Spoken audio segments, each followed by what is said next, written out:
혹시 스마트폰이나 TV 보다가 여기 화면이 왜 좀 얼룩덜룩하지 하고 느껴보신 적 있으세요? 네, 아마 다들 한 번쯤은 경험 있으실 거예요. 그게 바로 무라라는 결함일 수 있는데요. 오늘은 바로 이 눈에 잘 보이지도 않는 얼룩을 기가 막히게 찾아내는 기술에 대해 제대로 파헤쳐 보려고 합니다. 보내주신 자료가 바로 이 무라를 자동으로 잡는 새로운 알고리즘에 대한 논문이네요. 네, 맞습니다. 무라는 일본어로 얼룩이라는 뜻인데 이 디스플레이 업계에서는 아주 골치 아픈 문제입니다.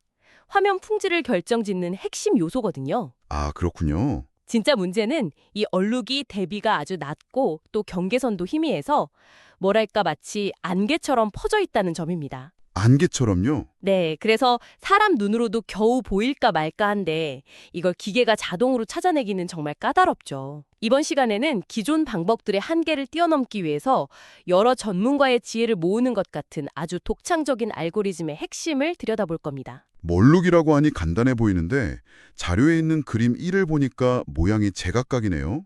길쭉한 선 모양도 있고 점처럼 찍힌 것도 있고 뿌옇게 안개처럼 퍼진 것도 있고요. 이 알고리즘이 이 모든 다른 종류의 결함을 무라라는 하나의 카테고리로 다 인식할 수 있는 건가요? 아니면 각 모양별로 다른 로직을 쓰는 건가요? 아주 좋은 질문입니다. 사실 그게 바로 무라 검사의 첫 번째 난관이죠. 말씀하신 것처럼 라인, 스폿, 문지름 결함, 종류가 다양한데요. 이 알고리즘이 진짜 목표로 삼는 건 그중에서도 가장 까다로운 영역 결함입니다. 영역 결함이요? 네, 바로 그 안개처럼 뿌옇게 퍼진 형태죠. 자료의 그림 2를 보시면 이해가 쉬운데요. 결함 부위의 밝기가 주변부에서부터 아주 서서히 변합니다.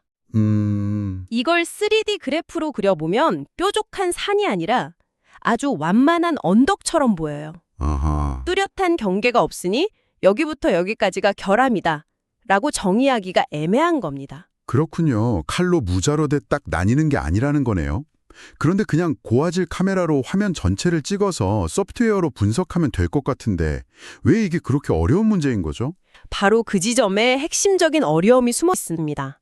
문제는요, 결함이 있는 디스플레이의 배경 자체가 완벽하게 균일한 흰색이나 회색이 아니라는 데 있습니다. 아, 배경 자체가요. 네, 모든 LCD 화면은 구조적으로 백라이트를 사용하기 때문에 아주 미세하게 밝기가 다른 고유의 무늬나 패턴 같은 불균일성을 가지고 있어요. 아, 그러니까 애초에 완벽하게 평평한 땅이 아니었군요. 맞습니다. 이미 살짝 울퉁불퉁한 땅 위에 있는 더 미세한 둔덕을 찾아내는 거네요. 정확합니다. 와, 이해가 되네요. 저도 예전에 모니터 사고 나서 불량화소 있는지 확인한다고 검은 화면, 흰 화면 띄워놓고 한참 들여다본 기억이 나요. 사람 눈으로도 이렇게 집중해서 찾아야 하는데 이걸 기계가 자동으로, 그것도 원래부터 있던 배경 노이즈까지 고려해서 찾아낸다니 보통 일이 아니겠네요. 네, 비유하자면 잔물결이 계속 치는 수영장 수면 위에서 누군가 돌멩이를 던져 생긴 더 작은 물결을 찾아내는 것과 같습니다. 와, 어렵겠는데요? 그렇죠. 이 때문에 단순히 밝기 차이만으로 이 밝기 이하는 정상, 이상은 결함이라고 선을 긋는 단순한 방식은 통하지 않습니다. 배경에 원래 있던 어두운 부분까지 전부 결함으로 잘못 인식해버리는 거죠. 이미 울퉁불퉁한 땅에서 시작하는 거였다니. 그럼 이 문제를 풀기 위해 기존에는 어떤 방법들을 썼었나요? 분명 여러 시도가 있었을 텐데요. 물론입니다. 자료에 언급된 것처럼 크게 세 가지 접근법이 있었습니다. 각자 나름의 논리는 있었지만 명확한 한계도 있었죠. 첫 번째는 이산 코사인 변환, 즉 DCT입니다. DCT요? 아, 그 JPEG 이미지 압축할 때 쓰는 기술 아닌가요? 네, 맞습니다. 바로 그 기술입니다. DCT는 이미지를 일종의 음악으로 본다고 생각하시면 쉬워요. 넓고 완만하게 변하는 배경은 웅장하게 깔리는 베이스나 첼로 같은 저음, 즉 저주파고요. 네. 작고 뾰족한 결함은 갑자기 쨍 하고 터져나오는 심벌주 소리 같은 고음, 고주파인 거죠. DCT는 이 소리를 저음과 고음으로 분리해서 심벌주 소리만 쏙 골라내려는 시도였습니다. 오, 비유가 재미있네요. 저음인 배경을 걸러내고 고음인 결함만 남긴다. 그런데 왜 실패했죠? 문제는 아까 말한 안개 같은 영역 결함은 심벌주처럼 갑자기 터져나오는 고음이 아니거든요. 아, 오히려 베이스 소리처럼 서서히 커졌다가 작아지는 저음 성질을 가지고 있기 때문입니다. 그렇군요. 배경음악이랑 결함 소리가 둘 다 저음이니까 구분이 잘 안 됐던 거죠. 두 번째 방법은 하이패스 필터링이네요. 이건 이름만 들어선 고주파만 통과시킨다는 뜻 같네요. 네, 직관적으로 이해하신 게 맞습니다. 저주파 성분인 배경 이미지를 필터로 걸러내서 전체 이미지에서 빼버리는, 말 그대로 배경을 깎아내는 방식입니다. 하지만 이것도 문제가 있었어요. 결함의 크기가 제각각이라는 점입니다. 작은 결함을 깎아내는 섬세한 조각 칼로는 큰 결함을 처리하기 어렵고, 큰 결함을 깎는 큰 칼로는 작은 결함을 놓치기 쉽죠. 아, 하나의 필터로는 안 되는 거군요. 네, 즉 다양한 크기의 물화를 하나의 필터로 효과적으로 잡아낼 수 없어서 범용성이 떨어졌습니다. 마지막은 다항식 표면 근사네요. 이건 이름부터가 수학적인데요. 네, 이건 아예 수학 모델로 배경 표면이 어떻게 생겼을지를 예측하는 겁니다. 울퉁불퉁한 배경 위에 딱 맞는 수학적인 이불을 덮어서 그 이불 모양을 통해 배경을 추정하는 거죠. 오, 이론적으로는 꽤 정확할 수 있지만 이미지의 수백만 개 픽셀 전체에 대해 복잡한 계산을 해야 합니다. 아, 시간이 엄청 오래 걸리겠네요. 네, 당연히 시간이 어마어마하게 오래 걸리는 치명적인 단점이 있었죠. 들어보니 저마다 일리는 있지만 결정적인 약점들이 하나씩 있었네요. 자, 그런데 이 논문의 연구진들은 이 셋 중 하나를 개선하는 대신 세 가지를 전부 합치는 방식을 택했습니다. 서로 접근법이 완전히 다른데 이게 어떻게 가능한 거죠? 바로 이 지점이 이 연구의 관점을 완전히 뒤집는 부분입니다. 기존 연구자들은 가장 뛰어난 단 하나의 만능 열쇠를 만들려고 했습니다. DCT를 개선하거나 더 좋은 필터를 만들거나 더 빠른 수학 모델을 만들려고 했죠. 네, 하지만 이 연구팀은 애초에 만능 열쇠는 없다고 인정한 겁니다. 만능 열쇠는 없다. 네, 대신 열쇠 3개를 모두 들고 와서 문을 보고 이 문에는 이 열쇠가 제일 잘 맞겠군 하고 스스로 판단하는 스마트한 시스템을 만든 겁니다. 와, 문제 해결의 접근법 자체를 바꾼 거죠. 알고리즘은 일단 3가지 방법을 동시에 실행해서 각각의 배경 이미지를 생성합니다. 즉, DCT 전문가, 필터링 전문가, 다항식 전문가가 각각 자기 방식대로 내가 보기에 진짜 배경은 이런 모습일 거야 라고 예측 결과를 내놓는 거죠. 흥미롭네요. 한 이미지에 대해 전문가 3명이 각자 다른 의견을 내는군요. 그럼 그 의견들을 어떻게 합치나요? 여기서 아주 기발한 아이디어가 나옵니다. 세 전문가가 예측한 결과를 바탕으로 만든 결함 지도를 서로 비교하는 겁니다. 비교요? 네, 예를 들어 DCT 전문가와 필터링 전문가의 의견이 얼마나 비슷한지, 또 필터링 전문가와 다항식 전문가의 의견이 얼마나 비슷한지를 확인하는 거죠. 논문에서는 엑스노어라는 논리 연산을 통해 어떤 두 전문가의 의견이 가장 일치하는지를 확인합니다. 잠시만요. 엑스노어는 좀 생소한데요. 이게 어떻게 두 전문가의 의견이 같은지 확인할 수 있는 거죠?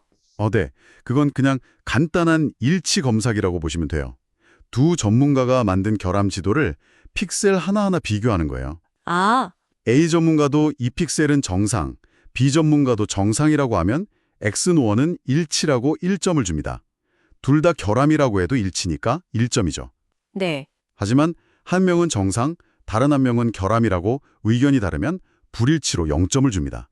그렇군요. 이렇게 화면 전체 수백만 픽셀에 대해 일치 점수를 계상해서 총점이 가장 높은 전문가 2명을 뽑는 겁니다. 일종의 투표네요. 가장 의견이 비슷한 2명의 선을 들어주는 방식이군요. 그렇습니다. 두 전문가의 의견이 가장 비슷하다는 것은 해당 이미지의 특성상 그들의 분석 방식이 가장 신뢰도가 높다는 의미로 해석할 수 있습니다.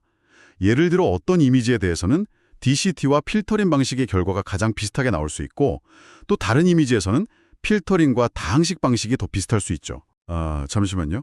그럼 이 알고리즘은 셋 중 가장 뛰어난 방법을 고르는 게 아니라 지금 이 이미지에 가장 적합한 방법을 매번 실시간으로 선택한다는 건가요? 바로 그겁니다. 와, 그건 완전히 다른 차원의 이야기인데요. 네. 각 이미지에 맞춰 스스로 최적의 해결책을 찾아내는 적응형 시스템인 셈이죠. 알고리즘은 이 투표 결과를 바탕으로 가장 신뢰도 높은 두 방법의 결과를 평균 내어 최종 배경 이미지로 확정합니다. 3가지 방법을 전부 돌려서 추표까지 한다니 정말 정교하네요. 그런데 한편으로는 좀 비효율적이라는 생각도 듭니다. 이미지 하나를 검사하는데 3배의 일을 하는 셈이잖아요. 실제 생산 라인의 빠른 속도를 감당할 수 있을 만큼 계산 속도가 빠른가요? 매우 날카로운 지적이십니다. 실제로 논문에서도 그 부분을 언급하고 있습니다. 당연히 단일 알고리즘보다 계산량이 많죠. 하지만 현대의 병렬 처리 기술과 최적화를 통해서 수초 내에 산정이 가능한 수준까지 속도를 높였다고 합니다. 아, 그래도 꽤 빠르네요. 네, 생산 라인에서는 속도도 중요하지만 단 하나의 불량품이라도 놓치지 않는 정확성이 훨씬 더 중요하기 때문에 충분히 감수할 만한 트레이드오프인 셈이죠. 그렇죠. 잘못된 검사로 불량품이 출하되었을 때의 손실이 훨씬 크니까요. 그렇군요. 정확성을 위한 투자라고 볼 수 있겠네요. 그래서 실제로 결과는 어땠나요? 이 똑똑하지만 복잡한 방식이 기존 방법들보다 확실히 나았나요? 네, 결과는 아주 인상적입니다. 자료의 그림 14를 보면 그 차이를 명확히 알 수 있습니다. 세 개의 다른 샘플 이미지를 분석한 결과인데요. C열이 기존의 DCT 방식, D열이 다항식 회귀 진단 방식의 결과입니다. 보시면 실제 결함 외에 배경의 어두운 부분이나 밝은 부분을 결함으로 잘못 인식하는 경우가 많습니다. 아, 하얗게 표시된 부분이 다 결함이라고 판단한 건데 엉뚱한 곳들이 많이 보이죠? 거짓 정보가 꽤 섞여 있는 겁니다. 정말 그렇네요. 특히 첫 번째 샘플 이미지를 보면 C와 D는 화면 왼쪽 아래를 전부 결함이라고 표시했는데 원본 이미지를 보면 그냥 좀 어두운 부분이네요. 맞습니다. 하지만 2열의 새로운 방식을 보세요. 와, 그런 거짓 정보 없이 훨씬 더 깔끔하고 정확하게 실제 결함만을 동그랗게 분리해냈습니다. 세 가지 방법의 장점만 취하고 단점은 서로 보완해서 걸러내는 하이브리드 전략이 완벽하게 성공한 거죠. 단순히 결함을 찾아내는 것에서 그치지 않고 이 결함이 얼마나 심각한지 등급까지 매긴다고요? 이걸 어떻게 기계가 판단하죠? 맞습니다. 마지막 단계는 정량화입니다. 결함을 찾았다고 끝이 아니죠. 이게 정말로 소비자 눈에 거슬릴 정도인지 아닌지를 판단해야 합니다. 여기서 JND, 즉 인간이 겨우 인지할 수 있는 차이라는 심리학적 개념을 활용합니다. 흥미롭네요. 기계가 인간의 시각 인지 모델을 사용하는 거군요. 바로 그겁니다. 알고리즘은 찾아낸 결함의 특이와 주변과의 밝기 대비를 바탕으로 SMU라는 점수를 계산하는데요. 이 점수가 높을수록 사람 눈에 더 잘 띈다는 의미입니다. 자료의 표 2를 보면 아주 잘 나와 있습니다. 한 이미지에서 10개의 결함 후보를 자동으로 찾아내고 각각 SMU 점수를 매겨서 합격, 불합격 판정을 내리는 것을 볼 수 있죠. 한번 볼까요? 2번 후보는 점수가 0.061로 기준치보다 낮아서 합격 판정을 받았네요. 사람 눈에는 거의 안 보이는 수준이라는 뜻이겠죠. 네, 그렇죠. 그런데 3번 후보는 0.3500으로 기준치를 훌쩍 넘어 불합격 판정을 받았습니다. 이건 누가 봐도 눈에 띄는 얼룩이라는 거고요. 그렇습니다. 이런 식으로 이 정도 얼룩은 괜찮아, 이건 너무 심해서 불량이야 같은 검사원의 주관적인 판단을 기계가 일관성 있는 객관적인 데이터로 만들어낸 겁니다. 와, 전체 품질 관리 공정을 완벽하게 자동화한 것이죠. 화면의 희미한 얼룩에서 시작해서 배경 노이즈라는 근본적인 문제를 파고들고 각기 다른 철학을 가진 세 가지 탐지 방식을 결합해서 투표를 통해 최적의 방법을 선택한 뒤에 마지막에는 인간의 시각 인지 모델을 이용해서 결함의 심각성까지 판단하는 아주 정교한 알고리즘까지 살펴봤네요.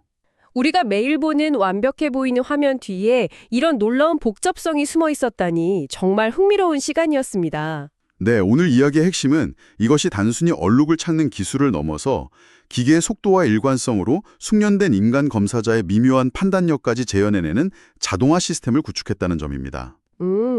맞는 열쇠를 찾으려는 고정관념을 버리고 상황에 맞는 최적의 열쇠를 고르는 지혜를 기계에게 가르친 것이죠. 마지막으로 이런 생각이 드네요. 이런 탐지 기술이 점점 더 발전해서 인간의 눈으로는 도저히 볼 수 없는 결함까지 찾아내게 된다면 과연 우리는 어디까지를 완벽하다고 정의해야 할까요? 오늘 살펴본 것처럼 어느 하나의 절대적인 기준이 아니라 여러 전문가의 의견을 종합해 최적의 답을 찾아내는 이 하이브리드 접근법이 어쩌면 디스플레이 화면을 넘어 우리가 마주하는 다른 복잡한 문제들을 해결하는 데에도 좋은 힌트가 될 수 있지 않을까 하는 생각이 듭니다.